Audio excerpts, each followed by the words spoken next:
नमस्कार, एक बार फिर जैविक ईंधन प्रोड्यूसर कंपनी लिमिटेड में आपका स्वागत है। जैसा कि हमारे कंपनी का नाम है, यहाँ पे आप देख सकते हैं हमारे यहाँ के जागरूक किसान जो है ना अपने खेतों में गोबर की खाद डालकर और उसको अभी आलू के लिए तैयार कर रहे हैं। और इसमें भी लगभग सभी खेतों में, जैसा कि आप यहाँ देख सकते हैं, ये जो खेत है ये भी है ना आलू के लिए तैयार किया गया है। और इसके पहले इसमें ढैंचा लगाया गया था, तो ढैंचा को लगभग 2 महीने का बड़ा करके कटवा के, जैसा कि आप खेत में देख सकते हैं, और ये 2-3 बार जुता दिया गया है। और इधर उसके बाद गोबर की खाद डाल के भी खेत तैयार किया गया है। सामने और भी खेत तैयार हो रहे हैं। तो यहाँ पे अधिकतर लोग जो है ना इस हिसाब से जैविक खेती करने की कोशिश कर रहे हैं। साथ ही साथ यहाँ पे आप देख सकते हैं ये गुलाब का एक लगभग 1 बीघे का फार्म हाउस भी है। यहाँ पे गुलाब की खेती होती है पूरी।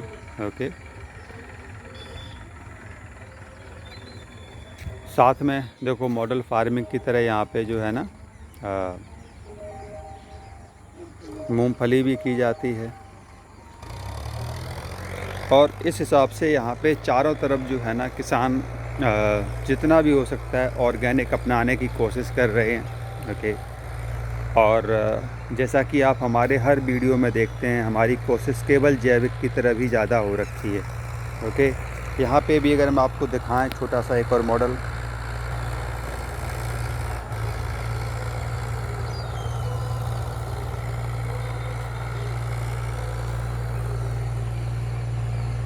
ये जो है ना पेड़ आप देख रहे हैं यहाँ पे, ये भिंडी का पेड़ है। इस भिंडी के पेड़ की जो लंबाई है लगभग जो है ना 6 फीट के लगभग है। भाई साहब, आपने अभी तक 6 फीट लंबा भिंडी का पेड़ कहीं नहीं देखा होगा।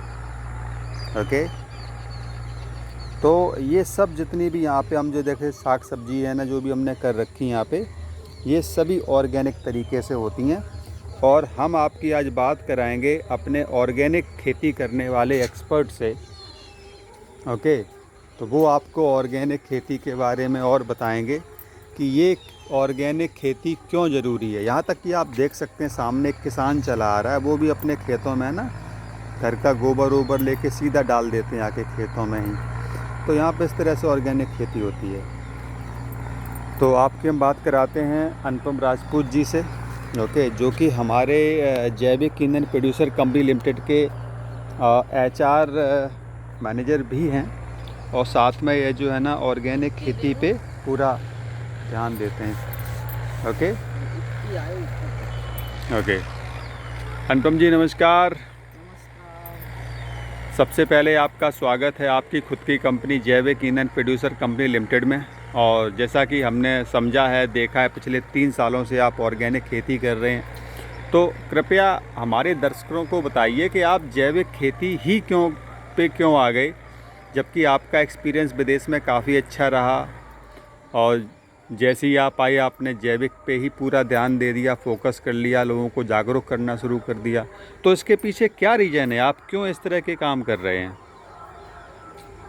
जैसा कि उन्होंने बताया कि हमने विदेश भी घूमा, इंडिया भी घूमा, तो ये घूम के हमें ये समझ में आ गया है कि जो आजकल केमिकल इतना ज़्यादा बढ़ रहा है, इससे हमें बहुत नुकसान है। इसलिए हमने जैविक के बारे में सोचा है। तो जैविक से क्या है कि हो सकता है इतना जल्दी समझ में नहीं आता, लेकिन जैविक जो है वो हमारी हेल्थ के लिए बहुत लाभदायक है। और हमारे किसान लोग हैं, ये इनको कुछ नॉलेज है, कुछ नॉलेज नहीं भी, इस वजह से ये लोग केमिकल ज़्यादा इनके खाते हैं। केमिकल इनका साइड इफ़ेक्ट बहुत ज़्यादा है। तो इसलिए हम जैविक पे आ गए हैं। जैविक से हमारे शरीर को हेल्थ को बहुत अच्छा बेनिफिट है। और अगर हम जैविक चीज़ें यूज करेंगे तो जैविक से हमारे शरीर स्वास्थ्य के लिए अच्छा रहेगा। तो जैसा कि आप अनुपम जी से सुन रहे थे कि जैविक जीवन रहेगा तो जैविक जीवन से आदमी स्वस्थ रहेगा। और पृथ्वी पे कोई भी व्यक्ति हो, आप कितना भी कमाई कर लें, एट लास्ट अगर आपका पैसा पूरा खेती बाड़ी करके, मेहनत करके, नौकरी करके अगर इलाज में चला जाता है तो उससे कोई फ़ायदा नहीं है। इसीलिए हम सब लोगों को जैविक अपनाना चाहिए। ओके।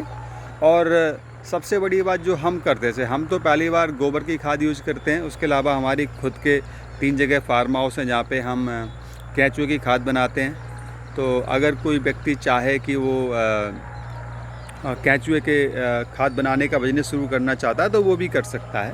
ओके। उसको बहुत इजी और अच्छे रेट पे केंचुए भी अवेलेबल हैं हमारे पास, ऑस्ट्रेलियन ब्रीड्स के हैं। और हम चाहते हैं कि जगह जगह ये सब चीज़ें हों और लोग अपने को स्वस्थ रख के आगे बढ़ सकें। ओके। तो वंस अगेन जैविक ईंधन की तरफ से आपका स्वागत है। आप हमसे संपर्क करें, बात करें और हम ज़रूर आपको जानकारी देंगे कैसे भी आप भी अपने यहाँ पे जैविक चीज़ों को अपना सकते हैं। बहुत बहुत धन्यवाद।